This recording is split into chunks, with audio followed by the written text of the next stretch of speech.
Hi everyone, welcome to Inflecture. So nursing colleges या फिर government colleges से अगर आप बीएससी नर्सिंग कोर्स करना चाहते हैं तो उसके लिए नीट में कितना स्कोर करना है या नीट में कितने मार्क्स लाने हैं सो दैट आप गवर्नमेंट कॉलेजेस से बीएससी नर्सिंग कोर्स कर सकें।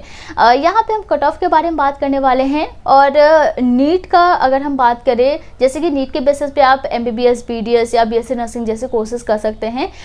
एमबीबीएस एंड बीडीएस के लिए सिर्फ और सिर्फ नीट एग्ज़ाम ही है, इसके अलावा और कोई अदर एंट्रेंस एग्जाम्स नहीं होते हैं। लेकिन बीएससी नर्सिंग कोर्स के लिए अभी भी कई सारे एंट्रेंस एग्जाम्स होते हैं, जैसे एम्स का अपना एग्ज़ाम होता है, इसके बाद आपका सीएमसी वेलोर है, राजस्थान का अपना एंट्रेंस एग्ज़ाम होता है, बिहार का बीसीईसी होता है, डीसीईसी नर्सिंग के लिए जो डिप्लोमा लेवल का कोर्स होता है उसके लिए होता है। बाकी और भी कुछ एंट्रेंस एग्ज़ाम्स होते हैं, केजीएम में अपना एंट्रेंस एग्ज़ाम करवाती है, इंटीग्रल यूनिवर्सिटी भी है।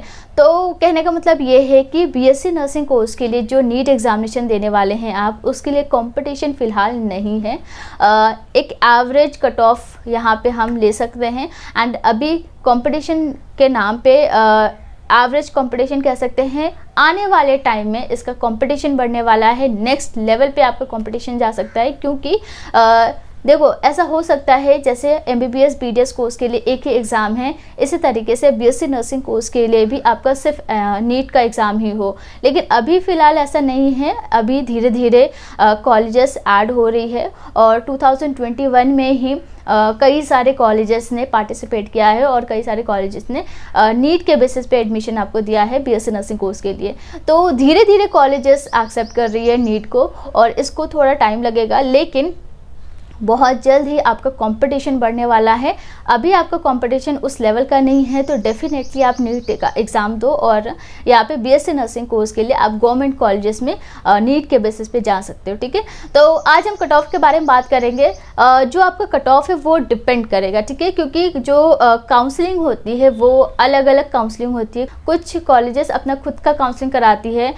टोटल 8 सेंट्रल इंस्टीट्यूट से जिसकी काउंसलिंग एमसीसी कराती है, मेडिकल काउंसलिंग कमेटी। और मेडिकल काउंसलिंग कमेटी के ऑफिशियल साइट पे जाकर आपको रजिस्ट्रेशन करना होता है काउंसलिंग के लिए, जिसमें आपका बीएचयू है, लेडी हार्डिंग मेडिकल कॉलेज, राजकुमारी अमृत कौर है, राम मनोहर लोहिया है, एंड भोपाल नर्सिंग कॉलेज, और आपका Florence Nightingale college of nursing है। तो इन सभी में आपका जो काउंसलिंग होता है वो मेडिकल काउंसलिंग कराती है एमसीसी, और वहीं पे जाके आपको काउंसलिंग के लिए रजिस्ट्रेशन करना होता है। तो इसका कट ऑफ अलग जा सकता है। एमएनएस के लिए आपको सिर्फ शॉर्टलिस्ट किया जाएगा, इसके लिए कोई काउंसलिंग नहीं होगी, सिर्फ शॉर्टलिस्ट के बेसिस पे आगे इसका अपना एंट्रेंस एग्जाम होगा, वो आपको देना होगा। तो अगर आप एमएनएस के बारे में ज़्यादा जानना चाहते हैं तो वीडियो का लिंक डिस्क्रिप्शन में प्रोवाइड कर दिया जाएगा। तो इसका भी कट ऑफ डिफरेंट जा सकता है। तो और भी कई सारे कॉलेजेस है जिसका अपना खुद का काउंसलिंग हुआ है, जैसे जिपमर में टोटल 94 सीट्स है, और यहाँ पे मेल एंड फीमेल दोनों ही अप्लाई कर सकते हैं। लेकिन मेल के लिए सिर्फ और सिर्फ 9 सीट्स ही है, तो मेल के लिए यहाँ पे कंपटीशन ज़्यादा है अगर आप जिपमर में जाना चाहते हैं। इसका अपना खुद का काउंसलिंग होता है। इसी तरीके से आईपी यूनिवर्सिटी है, उसमें भी अपना खुद का काउंसलिंग होगा। तो आपको आईपी यूनिवर्सिटी एंड नीट का दोनों का फॉर्म भरना होता है, लेकिन जो आपका काउंसलिंग होता है उसके लिए आईपी यूनिवर्सिटी को ऑफिशियल साइट पे जाके आपको रजिस्ट्रेशन करना होगा। तो कहने का मतलब ये है कि जो एमसीसी काउंसलिंग कराती है और जो पर्टिकुलर कॉलेज अपना खुद का काउंसलिंग कराता है, उन सभी का कट ऑफ डिफरेंट जा सकता है। ठीक है, इसलिए अगर हम मिनिमम स्कोर देखें जिससे आपको गवर्नमेंट कॉलेजेस मिल सकते हैं बीएससी नर्सिंग कोर्स के लिए, वो है 450।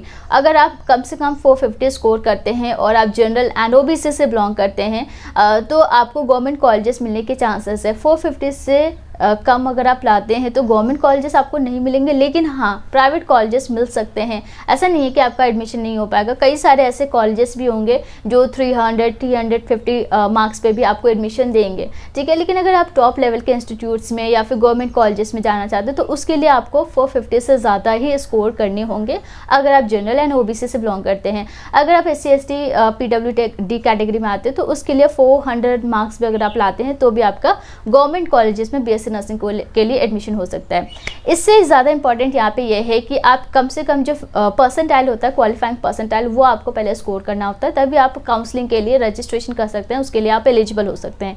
जिपमर का अपना एक पर्टिकुलर क्वालिफाइंग परसेंटाइल है जो कि DCI एंड MCI रेगुलेशंस के अकॉर्डिंग है, अगर आप उससे कम लाते हैं तो आप काउंसलिंग के लिए एलिजिबल नहीं होते, जो कि आप ये टेबल यहाँ पे दे सकते हैं। कम से कम आपको 138 मार्क्स लाने हैं अगर आप जनरल EWS कैटेगरी में आ रहे हो, और अगर आप 138 से कम मार्क्स लाते हैं तो आप रजिस्ट्रेशन नहीं कर सकते हैं, काउंसलिंग में पार्टिसिपेट नहीं कर सकते हैं।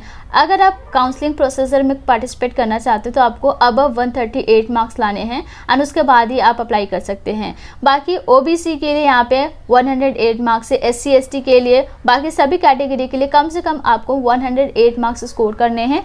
लेकिन अगर आप जनरल PWD कैटेगरी में आ रहे हैं तो 122 मार्क्स आपको कम से कम स्कोर करने हैं। सो ये आपका क्वालिफाइंग परसेंटाइल है, क्वालिफाइंग नीट स्कोर है। अगर आप इसे कम लाते हैं तो आप काउंसलिंग के लिए एलिजिबल नहीं हैं। सबसे पहले तो आपको काउंसलिंग के लिए एलिजिबल होना होता है, उसके बाद ही चांसेस है कि आपको गवर्नमेंट कॉलेजेस मिले, तो वो आपके मार्क्स पे डिपेंड करता है। सो कट ऑफ मैंने आपको बता दिया है, कम से कम 450 मार्क्स लाने हैं अगर आप जनरल OBC से आते हैं, और अगर आप SC ST PWD कैटेगरी में आते हैं तो कम से कम 400 मार्क्स आउट ऑफ 720 आपको स्कोर करने हैं। अब यहाँ पे जो क्वालिफाइंग परसेंटाइल है वो 50 परसेंटाइल है फॉर जनरल, एंड बाकी अदर कैटेगरी के लिए 40 परसेंटाइल है।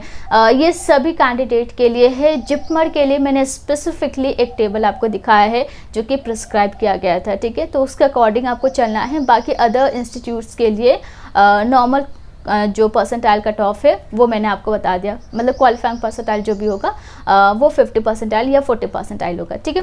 दिल्ली में जो कॉलेजेस है जिसके लिए MCC काउंसलिंग कराएगी तो उसके लिए भी आपका कट ऑफ कुछ और जा सकता है। तो ये डिपेंड करेगा कि नंबर ऑफ़ स्टूडेंट्स कितने अप्लाई कर रहे हैं फॉर BSc नर्सिंग, जिसके लिए आप नीट एग्ज़ाम दे रहे हैं, एंड ये इस पर भी डिपेंड करता है कि जो सीट्स है वो कितनी हैं।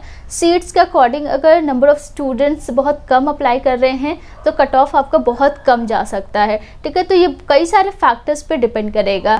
फ़िलहाल उतना कंपटीशन नहीं है तो अभी आपको कॉलेजेस ज़रूर मिलेंगे, लेकिन आपको नीट का एग्ज़ाम देना है। अगर आप नीट दे ही नहीं रहे हैं तो आपके पास ये जो अपॉर्चुनिटीज़ है ये आपसे मिस होने वाली है। बाकी और भी अदर एंट्रेंस एग्ज़ाम्स होते हैं BSc नर्सिंग कोर्स के, तो वो भी आप दे सकते हैं, बट नीट आपके प्रायोरिटी लिस्ट में होनी चाहिए, क्योंकि कई सारे टॉप इंस्टीट्यूट्स में तो आप जा ही सकते हैं, लेकिन अदर जो प्राइवेट इंस्टीट्यूट्स है उसमें आपके कम मार्क्स पे भी एडमिशन हो सकते हैं, ठीक है। तो कोई भी डाउट है आप हमें कमेंट कर सकते हैं। आज के लिए बस इतना ही। अगर आपको ये वीडियो इन्फॉर्मेटिव लगे तो वीडियो को शेयर कर सकते हैं। Thank you so much and take care.